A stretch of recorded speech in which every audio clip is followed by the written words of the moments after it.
Assalamualaikum. Halo rekan-rekan perencana dan para pembelajar kebijakan publik. Selamat datang kembali di channel kita. Hari ini, kita akan membedah topik yang sangat krusial, namun sering dianggap berat, yaitu bagaimana sebuah ide kebijakan bertransformasi dari sekedar rumusan di atas kertas menjadi aksi nyata di lapangan. Silahkan siapkan kopi atau catatan kalian, karena kita akan menyelami materi sistem kebijakan publik, dari perumusan ke implementasi. Pernahkah kalian berpikir mengapa ada masalah publik yang bertahun-tahun tidak selesai? Jawabannya, seringkali ada pada sistem kebijakannya. Kebijakan publik bukan sekedar aturan, tapi kerangka kerja fundamental bagi pemerintah dan kita semua untuk membereskan tantangan sosial, ekonomi, hingga lingkungan yang makin kompleks. Ambil contoh konkret, kemacetan logistik di pelabuhan. Kalau ini tidak ditangani secara terstruktur, pertumbuhan ekonomi kita bisa terhambat. Disinilah peran kita sebagai perencana menjadi jembatan antara identifikasi masalah dan solusi nyata. Kita harus ingat, kebijakan yang bijaksana itu punya magis untuk mendorong ekonomi sekaligus menjaga kesejahteraan sosial dan lingkungan. Ingat rekan-rekan, peran kita bukan cuma membuat dokumen teknis, tapi memastikan solusi tersebut benar-benar bisa dijalankan, implementable, dan berkelanjutan. Nah, sebelum kita bicara solusi, kita harus tahu dulu apa sebenarnya masalahnya. Mari kita masuk ke langkah pertama. Rumusan masalah yang jelas adalah fondasi dari segalanya. Tanpa pemahaman mendalam, kebijakan kita cuma akan jadi tembakan yang meleset. Sebagai perencana handal, kita harus menghindari kesalahan definisi masalah. Misalnya, kalau kapal menumpuk di pelabuhan, masalahnya mungkin bukan cuma soal dermaga, tapi efisiensi hinterland atau konektivitas dari dan ke pelabuhan itu sendiri. Kita harus jadi detektif yang mengumpulkan bukti komprehensif dari data konkret dan hasil survei lapangan agar tetap objektif. Jangan lupa, batasi ruang lingkupnya. Tentukan skala dan wilayahnya agar tidak melebar kemana-mana. Dan yang paling penting, tentukan parameter keberhasilannya sejak awal, supaya nanti kita tahu apakah kebijakan ini efektif atau tidak. Setelah masalahnya jelas, tantangan berikutnya muncul, memilih jalan keluar. Dan jujur saja, bagian ini seringkali penuh drama politik dan keterbatasan. Yuk, kita lihat tantangannya. Dalam dunia nyata, tidak ada solusi tunggal yang sempurna. Setiap pilihan selalu ada komprominya. Seringkali kita tidak punya opsi yang siap pakai. Jadi, kreativitas kita untuk mengadaptasi kebijakan lama ke konteks yang unik sangat diuji di sini. Belum lagi pengaruh politik. Kita harus sadar bahwa beragam aktor punya kepentingan masing-masing yang bisa mengubah keputusan teknis menjadi kurang optimal. Selain itu, kita dibatasi oleh realita keterbatasan sumber daya, mulai dari anggaran negara, APBN yang terbatas, hingga kurangnya SDM yang berkualitas. Jadi, sebagai perencana, kita harus sangat hati-hati dengan asumsi kita, karena kesalahan kecil di sini bisa berakibat pada kegagalan total di tahap implementasi. Meskipun tantangannya berat, bukan berarti kita tidak punya strategi.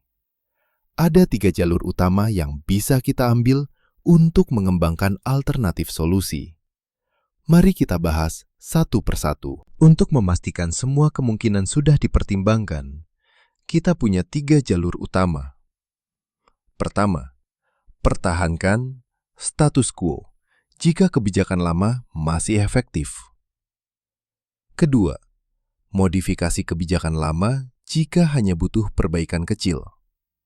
Atau ketiga, buat kebijakan baru jika masalahnya memang butuh solusi revolusioner. Tips buat kalian, buatlah daftar pendek berisi 3-5 alternatif prinsipil yang mencakup aspek teknis, regulasi, hingga digitalisasi. Gunakan teknik seperti literature review atau benchmarking internasional untuk melihat apa yang berhasil di negara lain. Dan jika ragu, lakukan pilot project atau eksperimen skala kecil sebelum beneran gaspol di skala nasional. Sekarang, bagaimana cara menentukan dari 5 pilihan itu, mana yang nomor 1? Kita butuh alat bantu yang objektif.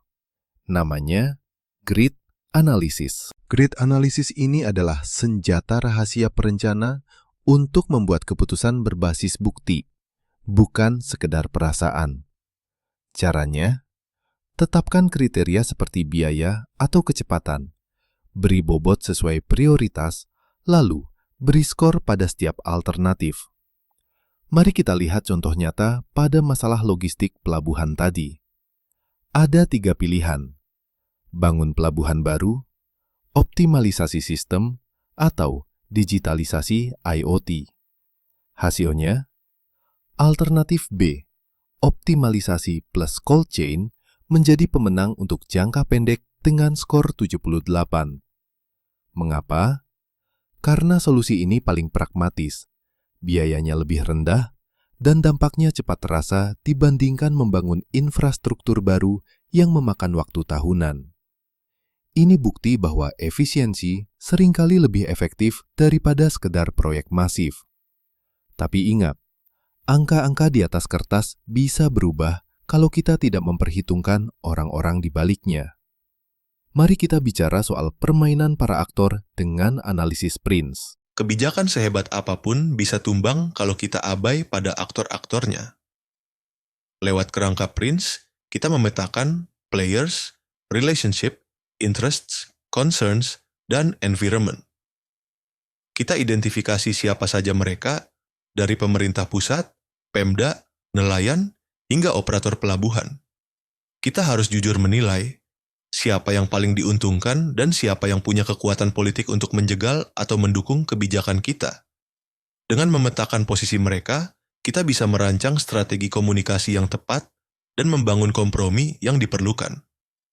Contohnya, kita harus tahu cara meredam resistensi masyarakat terkait pengadaan lahan sambil terus menjaga dukungan kuat dari kementerian terkait. Setelah aktor dipetakan dan solusi dipilih, saatnya kita menyusun jadwal mainnya. Implementasi itu harus berjenjang, tidak bisa sekaligus. Implementasi yang sukses butuh napas panjang dan perencanaan berjenjang. Untuk masalah logistik tadi, kita bagi dalam 3 fase. Jangka pendek, 0-2 tahun. Kita fokus pada proyek percontohan cold chain dan digitalisasi IoT di 2-3 pelabuhan strategis. Ini untuk membuktikan konsepnya dulu. Masuk ke jangka menengah, 2-5 tahun, kita mulai skala up ke lebih banyak pelabuhan dan memperbaiki SOP tarif agar lebih efisien. Nah, baru di jangka panjang, lebih dari 5 tahun, kita evaluasi kapasitas total. Kalau memang butuh banget pelabuhan baru kita bangun dengan syarat analisis dampak lingkungan, AMDAL, yang ketat, dan skema pembiayaan yang inovatif. Sebagai penutup, ada beberapa pesan penting untuk kalian semua yang ingin menjadi perencana masa depan. Menjadi perencana kebijakan yang efektif, itu lebih dari sekadar jago hitung-hitungan teknis. Kita butuh pandangan holistik, selalu perhitungkan dinamika politik dan dampak sosial. Gunakan kombinasi alat, grid analisis untuk objektivitas, dan Prince untuk realisme politik.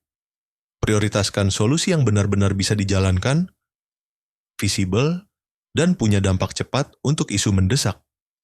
Ingat, tugas kita belum selesai setelah presentasi ini.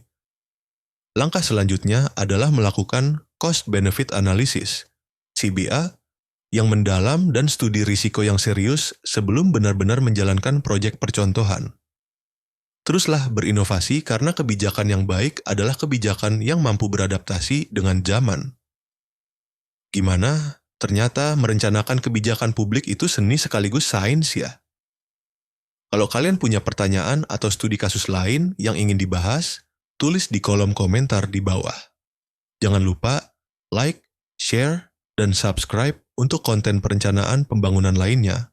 Sampai jumpa di video berikutnya.